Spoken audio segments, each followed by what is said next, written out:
Pics के audio podcast के सभी श्रोताओं को निखिल का नमस्कार। कितने चेहरे लगे हैं चेहरों पर, क्या हकीकत है और सियासत क्या? बात सियासत पर। और आज ऑडियो लाइन पर हमारे साथ भाजपा नेता राजेंद्र सिंह बिहार। राजेंद्र जी, बहुत बहुत स्वागत आपका हमारे पॉडकास्ट पर। धन्यवाद निखिल जी। राजेंद्र जी, वसीम बरेलवी का एक बड़ा खूबसूरत शेर है कि मैं तो भोला भाला वसीम और वो फनकार सियासत का। कि मैं तो भोला भाला वसीम और वो फनकार सियासत का, उसके जब घटने की बारी आई मुझको जोड़ दिया। क्या बहुत वसुंधरा राजे का यहाँ पर कल सीएम का जाना, ऐसा तो नहीं लग रहा कि इसके कुछ सियासी मायने हों? नहीं, देखिए, मायने तो सबकी अपनी अपनी आंखें और अपने अपने दिमागी चश्मे हैं जो निकाले। मेरे ख्याल से एक सूबे के चीफ मिनिस्टर का, इस राजस्थान की इतनी सीनियर नेता जो 2 बार चीफ मिनिस्टर रह चुकी है जी। और नेता प्रतिपक्ष रह चुकी है, केंद्रीय मंत्री रह चुकी है, जी। और अब बजट सत्र चल रहा है, बजट मेकिंग के मुहाने पर स्टेट खड़ा है। जी। तो उस समय जो है इतनी अनुभवी नेता से ब्लेसिंग लेना, राय लेना, बात करना, जी। अब ये भी अपने आप में सियासत है और ये सियासत सबको ही करनी चाहिए। भैरव सिंह जी के जमाने से ये ट्रेंड रहा है, पहले भी रहा है कि जो है हमारे इवन प्रतिपक्ष के लोगों से भी जाके मिलके, यदि कोई सीनियर व्यक्ति है, जी। पहले जमाने में लोग प्रद्युमन सिंह जी जो वित्त मंत्री कांग्रेस के बड़े फाइनेंस के जानकार थे, उनसे लोग सलाह करते थे, बीजेपी के लोग भी सलाह करते थे। तो इसमें तो मेरे ख्याल से कोई यदि ये सियासत है तो इस तरह की सियासत तो होनी चाहिए। जी। तो इसके ये भी तो है कि बजट सत्र तो एक ठीक है, लेकिन सीएम बनने के बहुत बाद पूर्व सीएम की याद आई भजनलाल जी को। नहीं, बहुत बात याद आने का कोई मसला नहीं होता। देखिए क्या होता है कि मुख्यमंत्री के पद की जो मसरूफियत होती है, फिर मान लो वसुंधरा जी यहाँ कम रही होगी राजस्थान में, कई सारे कारण होते हैं। तो जी। ऐसा नहीं है कि परसों आप क्यों नहीं मिले आज ही क्यों मिले, ये कोई कारण नहीं होते हैं कि परसों मिलते तो आपको ज्यादा मोहब्बत होगी, आज मिले तो कम हो गया, ऐसा नहीं होता। जी, लेकिन सियासत की नज़र से एक पत्रकार के नाते देखेंगे और आप एक राजनीतिज्ञ हैं, तो मैं तो उसको इसी नज़र से देखूँगा कि बहुत आपको दिनों अपनी बा नजर से देखने की पूरी छूट है। क्योंकि जनमन इस तस्वीरों को जब देखता है तो उनको लगता है कि हाँ, वसुंधरा राजे से मिलने गए हैं, उन्हीं वसुंधरा राजे से जिन्हें लोकसभा चुनाव में एक तरह से आप यूँ कहेंगे कि भाजपा ने साइडलाइन कर रखा था। नहीं नहीं नहीं नहीं नहीं, ये बात तो आप कैसे कह सकते। देखिए, साइडलाइन कोई इतना, वसुंधरा जी यहाँ जो है 80 के दशक से राजनीति कर रही है, वो 85 में पहली बार धौलपुर से विधायक बन करके उन्होंने, उनकी पॉलिटिकल पारी चालू हुई। उसके बाद तभी तो इस लोकसभा चुनाव में किसी सीट पर उनका जाना नहीं हुआ, वो झालावाड़ तक सीमित रह गई। नहीं नहीं, सीमित रह गई से क्या मतलब होते हैं कि वो तो जैसी सहूलियत होती है, जैसी परिस्थितियां होती है, उन सब पर निर्भर करती है। यही वसुंधरा जी जो है लगातार भारतीय जनता पार्टी के रथ को 20 साल खींचे रही, ठीक है, तब तो ये सवाल नहीं उठेगा अकेले वसुंधरा जी कैसे खींच रही है। बहुत सारी लीडरशिप को जहां जहां जैसी जिम्मेदारी थी जी।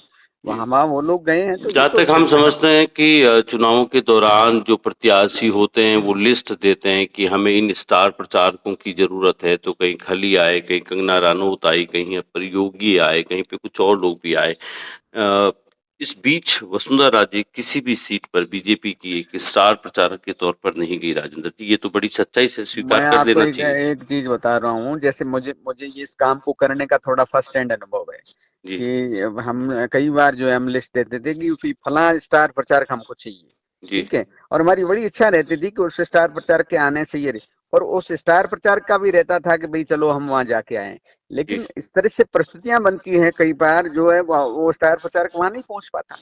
ठीक है, जी। ऐसे बहुत सारे कारण होते हैं सियासत में, जी। जो वहाँ की उस सीट की परिस्थितियां भी काम आती है, कई तरह की चीजें होती है कि हम चाह करके भी उसको नहीं बुला पाते। जी। तो इस तरह से तो होता रहता है। ये कोई इसका इसका जो मायने आपने एकदम बिल्कुल हर साइड लाइन। आज जो है मुझे आप ये बताइए कि राजस्थान के अंदर आज जी। की परिस्थिति में बात करते हैं, किसी किसी पार्टी का राष्ट्रीय उपाध्यक्ष होना साइड लाइन होता है। माँ और बेटा दोनों जो है विधायक और सांसद है। जी। राजस्थान में इतने ऐसे कितने पॉलिटिकल परिवार है भारतीय जनता पार्टी में जिनको ये दोनों चांस है। तो तो ऐसा नहीं। हम यही तो कह रहे हैं, जनता भी तो ये जानती है और ये समझ में तो आ ही रहा है ना कि एक इतनी एक लीडर जिसने बीजेपी को भैरव सिंह शेखावत के बाद में राजस्थान में सींचा है, वटवृक्ष बना दिया, उस वसुंधरा राजे को इस तरह से साइडलाइन करना, ये साइडलाइन ही कहेंगे इसको राजेंद्र जी, आप इसको राजनीतिक तौर पर किसी तरह से भूमिका परिभाषित कर दें। भूमिका बदलने को यदि हम साइडलाइन कहते हैं, जी, जैसे आज वो मुख्यमंत्री नहीं है, तो उनकी भूमिका बदल गई। ठीक है, भूमिका बदलने को यदि आप साइडलाइन कहते हैं, तो ऐसे तो राजनीति में आप तो स्वाभाविक बात है, ये तो होता राजनीतिक रहेगा। राजनीति को आपने खूब पढ़ा है, आप राजनीति करते भी हैं। आपने कभी इस तरह का कोई और वाकया कहीं सुना है कि कोई सीएम यूं पर्ची से चुना जाएगा? नहीं नहीं, कैसे चुना, ये मेरी बात सुनिएगा, आप पर्ची का इतना हल्ला मचा रहे। अच्छा ये बताइए, आप अशोक गहलोत कैसे चुने गए थे? वो क्या पर्ची नहीं होती? आपने एक लाइन का सिंगल वो पर्ची तो पास की कि जो दिल्ली बोलेगी वो कर देंगे। ठीक है, दिल्ली ने बोल दिया अशोक गहलोत को बना दो, वो पर्ची पे लिख के बोले या कान में बोले। ठीक है, सवाल जब तो सेवेंटी टू के सवाल तो अंदर सवाल तो 17 साल पुराने मोहनलाल सुखाड़िया को डस्टबिन में फेंक दिया गया, तब जो है हम्म, कौन से क्या हुआ था, सिंगल वर्ड बोला इंदिरा गांधी ने, कबीर हरिदेव जोशी लेंगे शपथ। ठीक है ना, क्या वो तो कोई विधायकों की राय से हुआ था सब कुछ? हम्म। वो उसने क्या, वो जो थे संजय गांधी, उन्होंने पहाड़िया को चुन लिया। ठीक है, नहीं, फिर 2 महीने वो बाद साल भर हटा दिया। फिर आप जिन हीरालाल देवपुरा 2 मन शिवचरण माथुर आए। अरे साहब, ये देखो ये आप ये क्या पार्टी चल रहा ये पार्टी स्तर पर चुनी की बात है। आप सुखाड़िया जी की बात कर रहे हैं, आप हरदेव जोशी की बात कर रहे है। हैं। ये सब लोग जो हैं वो एक पार्टी का एक होता था, लेकिन इस तरह से कि हम पहले कहीं डिस्क्लोज नहीं करेंगे, अचानक राजनाथ सिंह जी आएंगे, फिर एक मंच बना होगा, उस मंच पर एक पर्ची निकलेगी और वो खुल जा सिम सिम और वहां पर एक सीएम चुन लिया नहीं नहीं, जाता है। पहले कहाँ डिस्क्लोज होता है? कोई भी पॉलिटिकल पार्टी जो तय करती है। मुझे जी, आप बताइए, इस बार जब अशोक गहलोत का चयन हुआ, तो जी। जो है ये कंफ्यूजन लास्ट तक बना रहा कि अशोक गहलोत बनेंगे सचिन पायलट बनेंगे। लेकिन वो जब पार्टी ने वो ओके कर पार्टी के दिया। अंदर बात हुई ना, पार्टी के अंदर हाँ बात हाँ, हुई। तो अंदर ही इस हुई तरह का बात। सस्पेंस बात तो नहीं थी कि हाँ वहां नहीं एक कोई पर्ची सस्पेंस नहीं, खोलेंगे। अरे साहब, पार्टी के अंदर ही बात हुई, वहां भी क्या जी, हुआ? दिल्ली जी, गए ये लोग, वहां बात हुई, दिल्ली जी। में जो तय हुआ उसको आकर के आपने प्रभारी ने शायद आकर के। आपने शायद मंच पर उस दिन वो तस्वीरें देखी होंगी जो तमाम मीडिया में बड़ी वायरल हुई थी कि अचानक से जिस तरह से पर्ची खुलती है और वो अवाक रह जाती हैं वसुंधरा राजे की, अरे ये क्या हो गया? ऐसे सभी हो गया यार ना। गजब बात कर रहे हो आप। क्यों? अवाक रहेगी वसुंधरा जी के, मतलब आपको एक्सप्रेशंस पता है कि वो अवाक रहेगी? ऐसे थोड़ी होता है। जी, ठीक है ना, उन्होंने चलिए। बहुत बार, वो इतनी मैच्योर लीडर है। ठीक है, जी, उन्होंने अपने हाथ से जो है उनको समर्थन व्यक्त किया है, जी, और उन्होंने खुद ने घोषणा की है। जी। हम्म। चलिए, राजस्थान में फिर उपचुनाव हैं और उपचुनावों की गणित भी शुरू हो गई होंगी राजेंद्र जी, कुछ न कुछ तो। हाँ हाँ, बिल्कुल, उपचुनाव के लिए भारतीय जनता पार्टी पूरी तरह से तैयार है।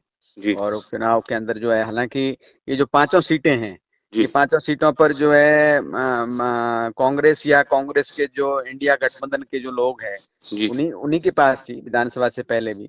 तो हम जी, उम्मीद करते हैं कि इसमें से हम मैक्सिमम सीटों को उनसे छीनने की कोशिश करेंगे और जी, कामयाब रहेंगे।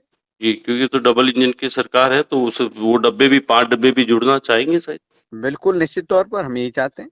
जी, राजनीतिक चुनाव पे इस पॉडकास्ट पे हम जब आपसे बातचीत कर रहे हैं तो धीरे-धीरे कई चीजें याद आ रही हैं, तो लगता है कि आपसे उस पे भी बात की जाए। बात करें कि चूरू का जो इलेक्शन रहा, तारानगर का जो इलेक्शन रहा, राजेंद्र राठौड़ की जिस तरह से विधानसभा, लोकसभा में हार हुई, डायलॉग भी बड़ा फेमस हुआ कि मोरिया बोल गया।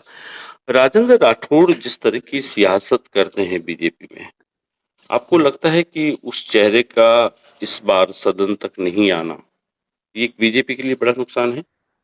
नहीं, ये मैं बीजेपी के लिए नुकसान नहीं मानता, ये तो स्टेट के लिए नुकसान है। आप देखिए, जो आप सब सियासत अपनी जगह है, जी, कुछ एक एस्टेब्लिश फैक्ट होते हैं कि इस तरह के पार्लियामेंटेरियन का हाउस में नहीं होना, ये तो स्टेट का घाटा है। और जी, ये बात मैं नहीं बोल रहा हूँ, ये गोविंद सिंह जी डोटासरा ने भी जो है पब्लिकली भी बोला है, प्राइवेटली भी वो लगातार बोल रहे हैं कि राठौड़ साहब का हाउस में नहीं होना, जिनको लोग उनका बहुत बड़ा विरोधी साबित करते हैं। तो जी। कोई भी जो जेन्युइन पत्रकार, कोई जेन्युइन उन सिटीजन, कोई भी जेन्युइन पॉलिटिकल ये मानेगा कि राजेंद्र राठौड़ का हाउस में नहीं होना थी, तो स्टेट का घाटा है। इस तरह के एक्सपीरियंस्ड व्यक्ति को, जो राजस्थान की विधानसभा एक तरह से मेड फॉर ईच अदर थे, तो हुँ, उनका नहीं होना तो ये न केवल बीजेपी बल्कि हम सबके लिए ठीक नहीं। राजेंद्र राठौड़ को किस तरह से अब बीजेपी एसोसिएट रखेगी अपने साथ? नहीं, राजेंद्र राठौड़ तो बीजेपी से एसोसिएट ही है, कैसे क्या भूमिका आप पूछना चाह रहे हैं, तो वो तो देखो आलाकमान तय करता है। लेकिन जी, मैं समझता हूँ कि राजेंद्र राठौड़ जैसा व्यक्ति, जी, जो एक तरह से सियासत करने वालों के लिए एक तरह से आइडियल इंडेक्स है, जी, कि जो व्यक्ति आज सुबह जिसकी 5 बजे चाहे जीत हो या हार हो, जो जी, जनता के बीच में अपनी आंख खोलता है, पहली चाय का प्याला जनता के बीच पीता है, जी, और दिन भर आज भी जो है जन समस्याओं को सुनते हैं। जी, लगातार जिस क्षेत्र में आप कहते हैं कि हार जीत होगी, उसी क्षेत्र में लगातार जनता के बीच में जाकर के, और जी, आपने देखा हो तो उनकी जन सुनवाई के जो ये वीडियोज वगैरह आते हैं, लोग उमड़ रहे हैं उनको अपनी तकलीफ बताने के लिए। तो जी, मेरे ख्याल से सियासत में चुनाव एक हिस्सा है, चुनाव ही एकमात्र हिस्सा नहीं होता। जी, राजनीति का मतलब होता है लोग, लोगों की दुख तकलीफ उनके लिए काम करना। तो आज नजर उठा के हम राजस्थान के पॉलिटिकल कैनवास पर देखें, बिना कोई पॉलिटिकल डिस्क्रिमिनेशन किए, हुँ, तो Rajendra Rathore across the party line उन व्यक्तियों में से है जिस जो दिन में सैकड़ों हजारों लोगों की रिलीफ के लिए लगातार काम करते हैं।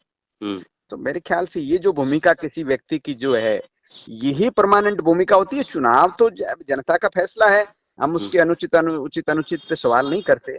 कई हुँ, बार चुनाव जो है, मैंने आज भी चंद्रशेखर जी की आज पुण्यतिथि है, संजोग से अपन बात कर रहे हैं, तो जी, मैंने आज भी अपनी सोशल मीडिया की पोस्ट पे भी ये चीज लिखी है कि आज राजनीति में जो वर्कर पैदा होने का जो तरीका हो गया, सोशल मीडिया, धन का मैनेजमेंट, कास्ट का ध्रुवीकरण, ये सारी जो बीमारियों से मान लो अच्छा अच्छा लीडर कई बार चुनाव में खेत रह जाता है। हुँ, तो हुँ। वो तो ठीक है, अब जनता मान लो किन बातों से प्रभावित हो जाती क्या होती है उस पर हम नहीं जाना चाहते, लेकिन मूल बात है कि एक पॉलिटिकल नेता के नाते जो उनकी भूमिका है, मैं हुँ। समझता हूँ उससे हम सबको सीखने की जरूरत है। आप जिसकी बात कर रहे हैं कि धन मैनेजमेंट की और जातीय मैनेजमेंट की, तो राजेंद्र जी आप राजस्थान के उस पश्चिमी सरहद से आते हैं, जहाँ पर 2023 और 2024 के चुनावों में विधानसभा और लोकसभा में ये जातीय कबीलाई संस्कृति बहुत ज़्यादा विकसित हुई, आप मानते हैं? बिल्कुल, मैं आपसे 100% सहमत हूँ, और इसके लिए मैं पॉलिटिकल लीडरशिप को ज्यादा जिम्मेदार मानता हूँ। जी, देखिए, राजनेता के पास में जब वोट मांगने के लिए और कोई बात नहीं होती, तब वो सीधा जाति की आड़ में छिपता है, और फिर वो लोगों के मन में ये जहर बोता है कि फला जाति तो खराब है और ये जाति अच्छी है, इस तरह से हमको ये करना है। बहुत जिम्मेदार स्तर के नेता जब जो है इस तरह से करते हैं, और उसके साइड इफेक्ट्स देखिए आप, 15-15 साल के बच्चे जो है, 15 से 25-30 साल के कच्ची उम्र के बच्चे दिन भर सोशल मीडिया पे लड़ रहे हैं, आप देखिए। और ये जो जहर बोया है जिन लोगों ने, बहुत थोड़ी लोभ लालच में, और जो उनका ओरिजिनल पॉलिटिकल वर्क है, आप उस पे रहो ना, आप अपने डेवलपमेंट की बात करो, आप लोगों के सुख दुख में काम आओ, आपको जाति की आड़ ही नहीं लेनी पड़ेगी। हुँ, लेकिन हुँ, ये अब जैसे ही वो होता है ना, राजनीति करने का एक अवैध वेपन, हुँ, जाति अपने आप में एक अवैध वेपन है राजनीति करने का, जो लोग कर रहे हैं वो हुँ। निश्चित तौर पर देश को भी नुकसान दे रहे हैं। इसी इसी कारण से तो हम गुलामी के अंदर रहे हैं, और क्या कारण रहा। लेकिन अब ये वेपन तो हर एक ने हाथ में थाम रखा है। हाथ थाम रखा है, तो ये बिल्कुल गलत है। आप जैसे लोगों को इस पर लिखना पढ़ना बोलना चाहिए, जी, बिल्कुल गलत है, 100% गलत है। ये जो जिन जिन जातियों को ये दिखाते हैं सब्ज बाग, जो भी जातीय नेता है, किसी जाति के हो चाहे, जी। वो अपने आप को चैंपियन तय करते हैं, हम तुम्हारे इंटरेस्ट के सेवियर है, ऐसा नहीं है। हुँ, उनको सिर्फ जो है अपनी फसल काटनी है और अपनी पॉलिटिकल जो है लेजिटिमेसी को स्टेब्लिश करना है, कुछ नहीं करना है। सबसे लेकिन ज्यादा हार्म वो अपनी जाति का करते हैं, सबसे ज्यादा जो जातीय नेता जो भी हो। लेकिन ये पूरी जो सियासत की जो बिसात चुनाव में बिजती हैं, इसमें आप देखिए जहाँ-जहाँ टिकटें पार्टियाँ बाँट रही हैं, वहाँ पर शुरुआत तो वहीं से हो जाती है कि जातीय आधार हाँ जी, पर ही तो सहमत टिकट हूँ बिकते हैं। आपसे, मैं बिल्कुल सहमत हूँ आपसे कि कुएं में भांग है, जी, लेकिन ये कुएं में भांग जो है मुल्क को इतना नुकसान करेगी, जी, सिटीजन को इतना नुकसान करेगी, जो जातियां इस बात की ड्रम बीटिंग करती हैं उनको नुकसान करेगी। जी। ठीक है, ये ऐसा लॉन्ग टर्म नुकसान है कि जो जो ऐसी बीमारी है कि जो शुरुआत में तो पता नहीं लगती, लेकिन जब इसका रिजल्ट एकदम एंड में आता है तब लगता है कि यार इस नफरत की बुनियाद पे हम खुद ही जल गए। चुनावों के दौरान जब ग्राउंड पे रिपोर्टिंग करते थे, तो इसको हमने कई बार लिखा है कि यूँ लगता है कि हम आज़ाद होने के बाद में इस जमहूरियत में भी हम वापस कबीलाई संस्कृति में जा रहे हैं। तो डेमोक्रेसी हमारी वापस वही कबीलाई, मैं मेरे कबीले में इतने लोग हैं, मैं मेरे कबीले का सरदार। ये राजनीतिक लोग जितने भी जातीय राजनीति कर रहे हैं, ऐसा नहीं लगता आपको ये सब कबीलाई सरदार हैं? बिल्कुल बिल्कुल, ये ठीक बात, देखो होना तो ये चाहिए कि आजादी के बाद से जो है पढ़ाई लिखाई बढ़ी है, एजुकेशन बढ़ी है, लोगों के पास अवसर और एक्सपोजर बढ़े हैं, तो ये जो जाति की जो बेड़ी है कटनी चाहिए थी। जी, ठीक है, राम मनोहर लोहिया ने उस जमाने में नारा दिया कि जाति तोड़ो देश जोड़ो। जी, ठीक है, तो आज तो राम मनोहर लोहिया को नारा देने की भी जरूरत नहीं होनी चाहिए थी कि आज हमारे देश में इतनी लिटरेसी बढ़ गई है। जी, लेकिन आप देखो, बड़ी कमाल की बात देखो आप, मैं तो इस बात पे हैरान हूँ जी, कि सोसाइटीज के अंदर जो प्रशासनिक सेवा में जो लोग चले जाते हैं वो भी अपनी जातीय सभाओं में जाकर के भाषण करते हैं। कुछ तो जी, सरकारों को भी बैन लगाना चाहिए कि इस तरह से मतलब अच्छा अधिकारियों की नियुक्ति पोस्टिंग उसमें जाती, हर जी, चीज में जाती। तो देखो देश की जो गुलामी का इतने हजारों वर्षों तक जो गुलाम होने का एकमात्र कारण था कि हम जातियों में इतने बंट गए थे कि हम यूनाइटेड होके नहीं लड़े। जी, और आज हम पुनः उसी तरफ बढ़ रहे हैं। जी, उसी ये जो दिशा है उसी तरफ जाएगी। डेमोक्रेसी तो नष्ट होगी ही होगी, जी। लेकिन ये जो है इस जातीय गोलबंदी के कारण मुल्क टुकड़े हो जाएगा, क्योंकि फिर देश के नाते तो कुछ सोचेगा ही नहीं। मैं राजस्थान के विधानसभा और लोकसभा चुनाव में कई विधानसभा सीटों पर, कई लोकसभा सीटों पर गया था अपनी रिपोर्टिंग के दौरान। वहाँ जी। मैंने ये देखा है कि जो मार्शल कम्युनिटीज़ हैं, मैं कहूँगा मार्शल कम्युनिटी का मतलब है जिसका संख्या बल ज़्यादा है, तो टिकट उनको मिलता है, सियासत उस जगह की वो करते हैं, उस सीट पर करते हैं, लेकिन वहाँ पर जो कम संख्यों की जातियाँ हैं, हम्म। उनमें एक अलग-सा भय रहता है कि चुनाव है, वोट तो देना है। देना उसी को है जो मार्शल कम्युनिटी में जो टिकट लाया है पार्टी से, उसी को देना है। तो ये जो जातियों का जो कबीले बन रहे हैं, उसमें एक एक उसको परिभाषित करना मेरे लिए बड़ा मुश्किल है, लेकिन एक डर सा है, कॉमन मैन में एक बड़ा डर है कि इस सियासत से उनको डर लगने लगा है कि कई ऐसे नेता मैंने देखे हैं, कई ऐसी जगहों पर देखे हैं कि उनके गांव में समस्या है, लेकिन वो बोल नहीं पाता कि अगर मैं बोलूंगा तो मैं एमएलए साहब की नजर में आ जाऊंगा, तो कल वो मुझसे कोई रार निकालेंगे। ऐसा भी है राजेंद्र जी। नहीं, ठीक बात है आपकी बात से। देखो ये जो जातीय गोलबंदी है, राजस्थान हिंदुस्तान की राजनीति में ऐसे बहुत चेहरे हुए हैं जिन्होंने इसको चैलेंज किया, तोड़ा है। जी, आप देखिए जॉर्ज फर्नांडिस बिहार से लगातार जीत के आते रहे। वो जी, मंगलोर के रहने वाले थे, साउथ के रहने वाले, एक क्रिश्चियन थे। उनकी कितनी जाति थी, वो 8 बार लोकसभा में आ गए। जी, मैं तो वर्तमान प्रधानमंत्री जी की कह रहा हूँ कि जी, उनकी मान लो जाति की बात करते हो तो उनकी जाति का कितना बड़ा संख्या बल है। ठीक जी, है, ऐसे बहुत है। कर्पूरी ठाकुर रहे, ठीक है, जी, उनकी जाति नाई थी। जी, कितने लोग जो है, लेकिन उन्होंने जाति के प्रश्न को बेमानी कर दिया, सियासत को असली राजनीतिक सवालों पे लेके आए। लोगों जी, की बुनियादी जरूरतों के सवाल पे उनकी जो फाइटिंग थी, जी, उस पे लोगों को लगा कि भाई ये लोग होने चाहिए। तो जी, ऐसे बहुत लोग रहे जिन्होंने जो है जाति की राजनीति को चैलेंज किया। राजस्थान में भी ऐसे बहुत से लोग हैं जो जी, ऐसी सीटों से आते हैं जहां से उनकी कोई जाति का बड़ा आधार नहीं होता, लेकिन फिर भी लोग उनसे मोहब्बत करते हैं। जी, तो ये इस तरह से यदि आप हेल्दी पॉलिटिक्स को प्ले नहीं करोगे या उसके लिए जनता के सामने ऑप्शन नहीं दोगे, तो जनता के पास इसके लिए तो पॉलिटिकल जमात जिम्मेदार है ना निखिल जी, जनता थोड़ी जी, जिम्मेदार है। जनता में भय है तो वाजिब बात है, आपसे सहमत हूँ मैं। जी, लेकिन ये जो आप बात कर रहे हैं कि जो जातिगत, अब मैं कुछ निर्दलियों के परिणाम को देखता हूँ कि जहाँ पर आपने जातियों को अलग कर दे बात कर रहे हैं, तो हम डीडवाना सीट पर बात कर रहे हैं, यूनुस खान का जीतना, जबकि उनकी जाति बल के अलावा वहाँ और दूसरी जातियाँ हैं। तो यूनुस खान का आना, तो मुझे लगता है कि इस तरह के जो पब्लिक डोमेन में जाकर लोगों के बीच बैठ रहे हैं, लोग उनको भी तो जिता कर भेज रहे हैं। नहीं, लोगों को ऑप्शन मिलना चाहिए। मैं किसी व्यक्तिगत तो उसमें वो उचित अनुचित पे नहीं जा रहा, लेकिन लोगों को ऑप्शन यदि कोई देता है, जी, ठीक है, और इस कास्ट पॉलिटिक्स के परे भी यदि सोचने का अवसर देता है तो निश्चित तौर पर लोग उसको मौका देते हैं। खरा उतरे खोटा उतरे तो अब आगे की बात है। राजेंद्र जी, आप बता रहे थे कि जिम्मेदारी एहसास करा रहे थे कि पत्रकारों को लिखना चाहिए, पत्रकारों को बोलना चाहिए। इन जातीय जो ये बढ़ रहा है, इन सब पर लिखते रहे हैं। मैं औरों की तो नहीं कहूँगा, मैं मेरी बात करता हूँ। तो मैं हमेशा से कहता रहा हूँ कि ये कहीं न कहीं जो आप कह रहे हो, मैं उससे भी सहमत हूँ कि ये कहीं न कहीं नुकसान करेगा। गाँव में जो माहौल है, मैं विधानसभा में छोटे-छोटे विधानसभाओं की बात करता हूँ, तो वहाँ पर लोगों में जो समाजवाद था, वो जो समाज विज्ञान था, एक दूसरे से जुड़े रहने का, इन जातियों की जो गणित है, राजनीति है, इसने एक तो सबसे बड़ा काम जो किया मेरी नज़र में, वो था कि गाँव की उस मोहब्बत को, उस प्यार को, उस अपनायत को, वो चाचा, ताऊ की जो संस्कृति थी, उसको कहीं न कहीं बड़ा बड़ा नुकसान दिया है। सहमत हूं मैं आपसे। इसको डैमेज, हालांकि देखो नफरत की अपनी जो है ना ज्यादा ताकत नहीं होती है। वो थोड़े समय के लिए मोहब्बत को छिपा सकती है, लेकिन आप ये तो बरसों से जो हमारे कल्चर है गाँव का, एक दूसरे के साथ उठना बैठना आना जाना, जी, उसको चुनाव के दिनों में युद्ध का सा मैदान बना करके कुछ लोग नकली ढंग से वो आप बातें करते हैं।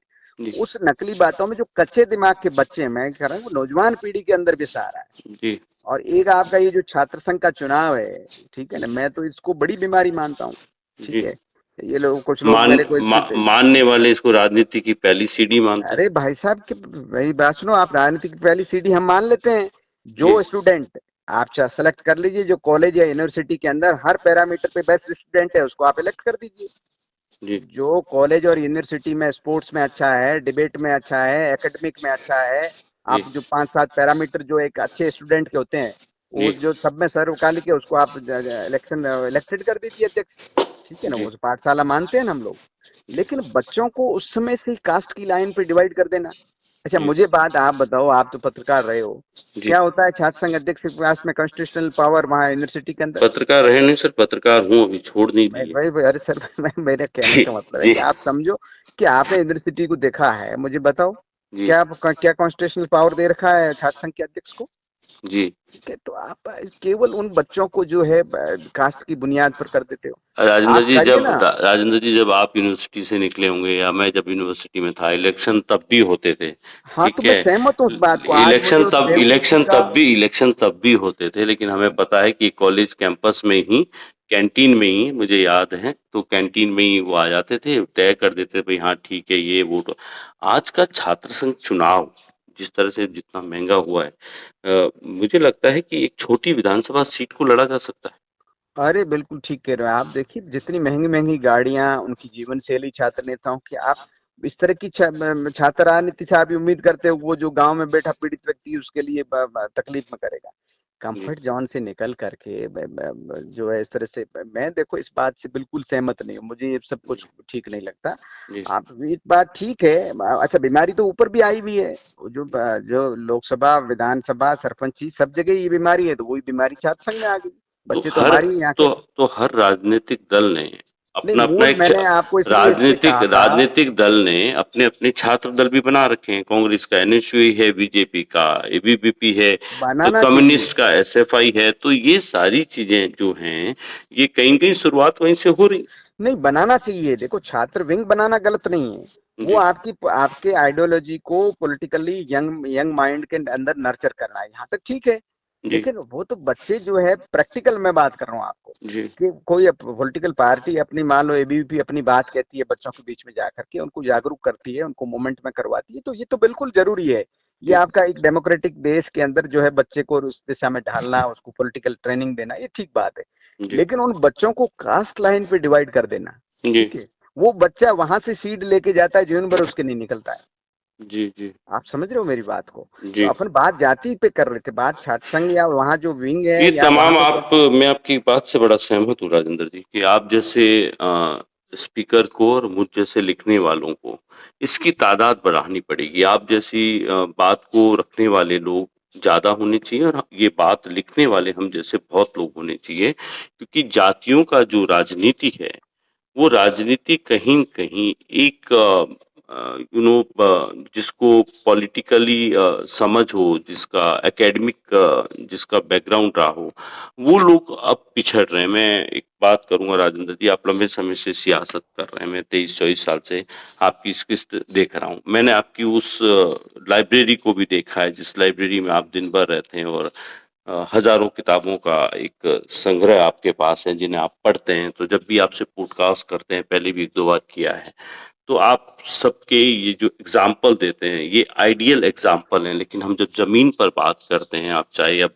मोहनलाल सुखाड़िया या जयनारायण व्यास की आप बात करेंगे, आप नेहरू की बात करेंगे, आप गांधी की बात करेंगे, या इन तरह के तमाम लोगों की जब बात करेंगे, तो जब जमीन पर जाते हैं तो इन सब को तो अब सिर्फ मूर्तियों पर और इनके दिवस के दिन माला पहनाने के लायक ही छोड़ दिया गया है।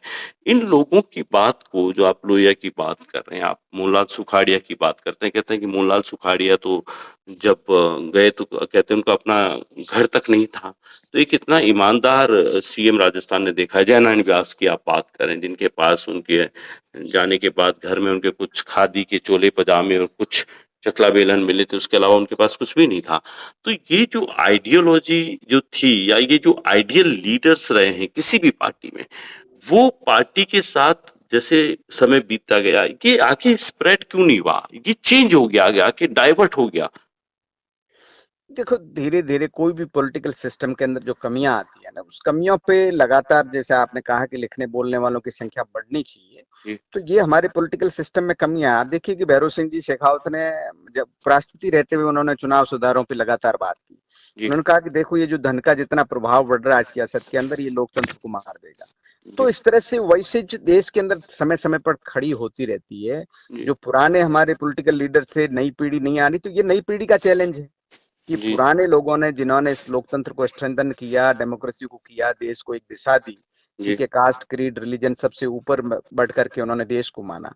तो आज उस तरह से साफ मिजाज की सियासत करने वाले लोग पैदा करने की जिम्मेदारी भी लोगों की है, जी, सोचने विचारने वाले लोगों की, हम सब लोगों की सामूहिक कलेक्टिव है। तो जी, उस पर लगातार हमको लगता है कि कोई बीमारी है तो हम अस्पताल जाते हैं, एक जी, डॉक्टर से नहीं होता तो दूसरे के पास जाते हैं, तीसरे के पास जाते हैं, दवाई चेंज करते हैं, ऑपरेशन करवाते हैं। जी। तो आज राजनीति में भी एक बड़े ऑपरेशन की जरूरत है। मैं तमाम श्रोताओं को बता देता हूँ कि चूँकि इस पॉडकास्ट में ना तो कोई मसाला है, जैसा कि अमूमन नहीं होता हमारे पॉडकास्ट में, ना इसमें कोई इस तरह का इनपुट है जिससे कि लाइक, व्यू और कमेंट मिल जाए। आपको पता है हम इसकी दरकार भी नहीं करते, ना गुजारिश करते हैं कि आप हमारे चैनल को सब्सक्राइब करिए, आप हमारे को लाइक, फॉलो, शेयर करिए। ये जो बात हो रही है इस वक्त, राजेंद्र बिहार है, बीजेपी के नेता हैं, युवा समय से एक एकेडमिक बात करते हैं, जमीन पर जो बात कर रहे हैं, और आज ये जो पूरा पॉडकास्ट कर रहे हैं वो सियासत पर जातिगत जो हावी हो रही है, सियासत में आने वाली कुछ तस्वीरें हैं जिन पर हमने शुरुआत करी कि हमने वसीम बरेलवी का जो आपको शेर कहा कि उसके जब घटने की बारी हुई तो मुझको जोड़ दिया। तो प्रारंभिक तौर पर मुझे ये लगता है एक पत्रकार होने के नाते कि बहुत दिनों बाद में जब भजनलाल शर्मा वसुंधरा राजे से मिलते हैं तो कहीं न कहीं लोकसभा के खराब परिणाम को कह दीजिए या आने वाले उपचुनाव कहीं न कहीं इस तरह की एक आइडियोलॉजी रही होगी। फिर हम दूसरी बात कर रहे थे कि जातियां बढ़ रही हैं, तो जातियों पर जो बढ़ रहा है जातिवाद, उस पर लेकर चिंतन एक मैं कलमकार हूं तो मुझे भी है, और मैं सियासत को सही मायने में करने वाले और समझ रखने वाले राजेंद्र भियाड़ को भी इस पॉडकास्ट पे जोड़ रहा हूं। तो तमाम श्रोताओं से एक निवेदन है कि इस तरह के जो पॉडकास्ट हैं वो आज शायद आपको बहुत ज्यादा एंटरटेनिंग नहीं लगेंगे, लेकिन आने वाले टाइम में हम जब जिस विषय पर हम बात कर रहे हैं, तो जब हम अपने गांव की खूबसूरती को, गांव की मिठास को, गांव में जो कल्चर है हमारा, जो समाज विज्ञान है, उससे हम जब दूर होंगे तो हमारी आने वाली नस्लें ये जरूर कहेगी कि जब ये सब कुछ हो रहा था तब आप खामोश क्यों थे। तो कम से कम उसमें एक मैं हूं जो खामोश नहीं हूं, मेरे साथ राजेंद्र भियाड़ है, ये खामोश नहीं है। तो मैंने कहा कि हम लिखने और बोलने वालों की तादाद बढ़ेगी जो इन जातिवाद की व्यवस्थाओं पर बोलेंगे। हम ऐसे राजेंद्र बिहार जैसे नेताओं से बात करेंगे। एक राजेंद्र बिहार जी, मेरा आपसे सवाल और है, क्या आज की राजनीति में जो लोग आते हैं, जिसमें भी जिस आइडियोलॉजी को ज्वाइन करते हैं, क्या वो अपने उन सीनियर लीडर्स की बायोग्राफी को या उनकी पॉलिटिकल जो करियर रहा है उस पर कहीं रिसर्च करते हैं कि कैसे वो लोग रहते थे, कैसे वो काम करते थे, लोगों के बीच कैसे जाते थे, उनकी विजनरी क्या थी, किस विजन के साथ वो लोगों के बीच में जाते थे, चुने जाते थे और फिर सदन में और संसद में पहुंचते थे। तो क्या आपको लगता है कि कहीं कहीं पढ़ने लिखने में, समझने में तो कमी आई है नेताओं में? नहीं, बिल्कुल सहमत हूँ मैं आपसे कि एक जो पीढ़ी थी हमारी सियासत के अंदर जो बहुत पढ़ती थी, लिखती थी। आजादी के समय तो जितने भी हाउस में लीडर थे सब राइटर थे, सब लिखने पढ़ने वाले लोग थे। जी, उनकी सबकी व्यक्तिगत लाइब्रेरियां बड़ी समृद्ध हुआ करती थी, चाहे किसी पॉलिटिकल धारा के लोग हो, चाहे वो जनसंघ के लोग हो, चाहे कांग्रेस के हो, चाहे जी, कम्युनिस्ट हो, चाहे सोशलिस्ट हो। जी, और सब लोग वेल अप टू डेट पढ़े लिखे लोग थे, जो उनको बेवकूफ बनाना इतना सरल नहीं होता था। जी, और जनता का जो टेस्ट आज बिगड़ा है, अभी आप जैसा कह रहे थे कि भाई इसमें ऐसा कुछ भी नहीं है जो आप लाइक करो, जी, तो वो लाइक क्यों नहीं कर रहा है कि उसका टेस्ट बैड टेस्ट हो गया है। जी, उसको ठीक टेस्ट की बात जो है हम लोग नेता लोग नहीं पहुंचा पा रहे हैं, जी, जो उसके लिए वास्तव में स्वास्थ्यप्रद है। जी, एक डॉक्टर मान लो ये वेद यही सोचना शुरू कर दे कि कड़वी दवाई कैसे दूं, इसको टेस्ट ही नहीं लगेगी। जी, उसको उसका टेस्ट से मतलब वो उसको उसका मुंह का स्वाद नहीं सुधारना, उसको उसकी हेल्थ सुधारनी है। जी, हम किसी को ठीक लगे नहीं लगे, हमको ये कड़वी बात करनी है, चाहे जी, कोई लाइक करे नहीं करे, उससे कोई मतलब नहीं। जी, तो जी, ये बात ठीक है कि सियासत के अंदर पढ़ने लिखने वाले, आप देखिए भैरव सिंह जी के जमाने का हाउस देख लीजिए। जी, वो इतना पढ़ करके आते थे, इतना पढ़ करके आते थे कि हाउस के अंदर जो है चाहे वो प्रतिपक्ष में रहे हो या पक्ष में रहे हो, जी, ठीक है। ऐसे बहुत से लीडर रहे जो खूब पढ़ लिख करके हाउस में जाते थे। आज आप हाउस की स्थिति देख लीजिए, डिबेट की स्थिति देख लीजिए, जी, सिवाय हंगामे के क्या है, तो लोगों ने हाउस को सीरियस लेना छोड़ दिया। जी, हाउस की डिबेट देश की दिशा तय करती थी। जी, आज जो है इस तरह से लोगों को न तो नियम प्रक्रिया पता है, पहली जी, बात तो डिबेट में भाग ही नहीं लेते, भाग लेते हैं तो उनको कुछ पता ही नहीं कि बोलना क्या है, किस नियम प्रक्रिया से बोलना है, क्या बात रख सकते हैं, क्या नहीं रख जी, सकते हैं। जी, कोई दशा दिशा नहीं है, एक दूसरे पे के ऊपर चीप चार्जिंग की बात है, जी, वो होने लग गई। तो ये सब क्यों होता है? क्योंकि पढ़ाई लिखाई का अभाव है, जी, नॉलेज का अभाव है। नॉलेज का अभाव नहीं है तो आप तू मैं करोगे, फिर जी। आपके पास क्या बचता है कहने के लिए? नहीं, मुझे तो एक चीज और लगती है कि सदन के अंदर जब स्टार्ट होता है, आउट होता है, काम शुरू होता है, तो मुझे लगता है आधे नेताओं को तो ये इंतजार रहता है कि बाहर जो माउथ पीस लेकर मीडिया खड़ी है, आज क्या बयान देना है कि शाम को मेरी ये रील या मेरी ये वीडियो आज चर्चित हो जाए। हाँ, ये वायरल की बीमारी जो है ना, जी। ये इसी ने सबको कबाड़ा कर दिया बड़ा है। तकलीफ है, मैं कई बार देखता हूँ राजेंद्र जी कि सदन के बाहर कभी हम भी वो माइक लेके खड़े रहे हैं, लेकिन मुझे ये लगता है कि आजकल ये होता है कि नेता बाहर आता है, वो अपना अंदाज है उसका, उसकी फैन फॉलोइंग, वो बोलता है और माउथ पीस लगाए बाहर दर्जनों लोग खड़े हैं। मुझे आज तक ये लगता है कि जो सवाल पूछे जाते हैं वो सवाल इतना ही होगा, सदन में क्या हुआ, आपने क्या बोला, वो क्या हुआ, तो फिर इससे एक डायलॉग है, जैसे कि मदन दिलावर का भी डायलॉग है कि डीएनए टेस्ट करवा देंगे।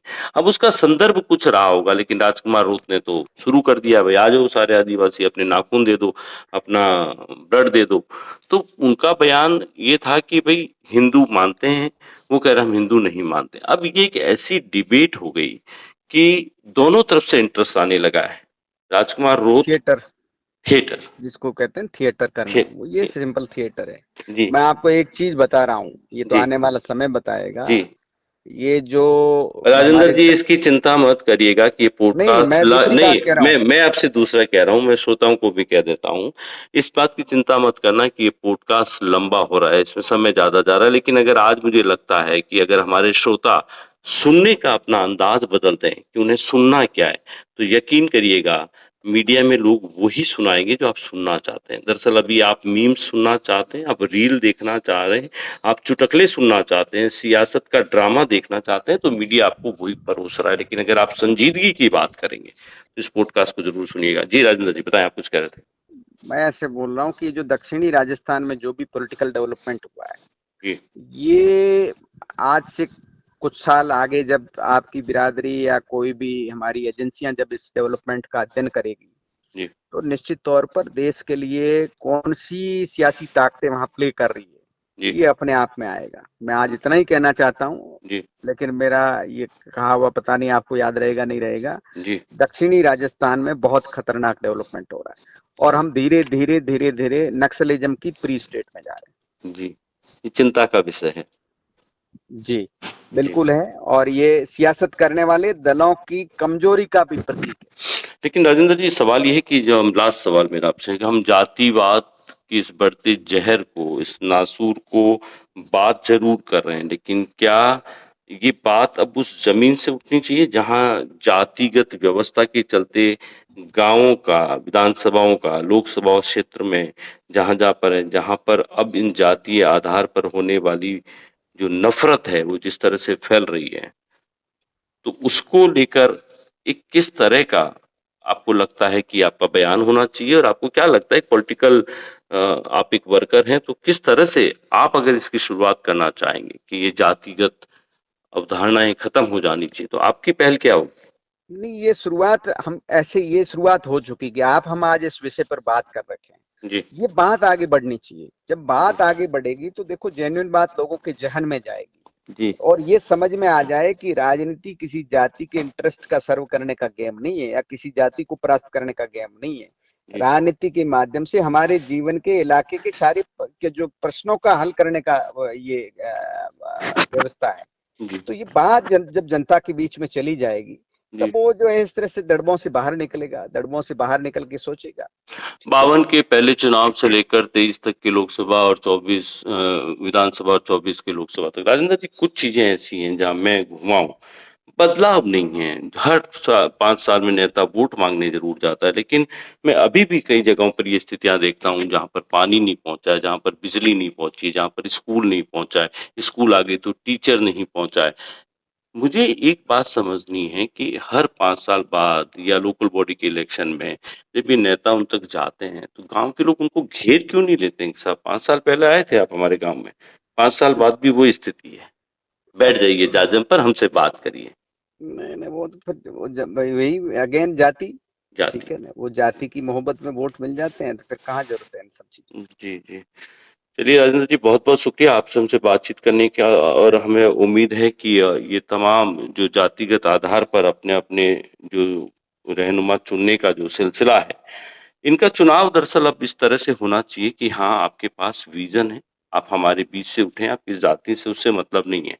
आपको हम इसलिए चुनकर भेज रहे हैं कि यहाँ जो खामियाँ हैं, यहाँ जो कमियाँ हैं, अगली बार आप आएँगे तो आप अभी 50 लिख के ले जा रहे हैं, तो उसमें से कम 50 में से आप 30 नंबर तो ज़रूर लाइएगा कि 30 हमारी समस्याओं को आपने सुन लिया है। ये पॉडकास्ट दरअसल राजनीति और सियासत कि इस बदलते अंदाज के लिए था। मैं इस पॉडकास्ट पर फिर कभी राजेंद्र बिहार को लाऊंगा, हम बात करेंगे। मैं अगली बार राजेंद्र जी एक निवेदन ये करूंगा, मैं आपको जी। कुछ ऐसे पॉलिटिकल आइडियल हीरोज पर बात करेंगे। बिल्कुल हम बिल्कुल। इंडीज वाली, जैसे कि हम सुखाड़िया जी से बात करें, तो मान लीजिए नई नस्ल के नेता जिन्हें पढ़ने का शौक नहीं है, क्योंकि मोबाइल का जमाना आ गया है, रील और मीम से ऊपर नहीं आ रहे हैं, तो उनमें भी नेता शामिल है। तो मैं ये चाहता हूं कि इन लोगों को अगर वो पढ़ नहीं पाए तो इस पॉडकास्ट के जरिए बताया जाए एक दिन स्पेशली कि बिल्कुल बिल्कुल ये बिल्कुल। सुखाड़िया जी थे, ये हरदेव जोशी थे, ये माथुर साहब थे, ये जयनारायण जी व्यास थे। तो कभी इस पर भी चर्चा करेंगे, बिल्कुल। श्रोता जुड़ेंगे, और ये मुहिम कहीं न कहीं जातिवाद की जो नफरत फैल रही है, कहीं न कहीं कम करने की दिशा में एक नई पहल भी होगी। बहुत-बहुत शुक्रिया हमसे बातचीत करने के थैंक लिए। यू।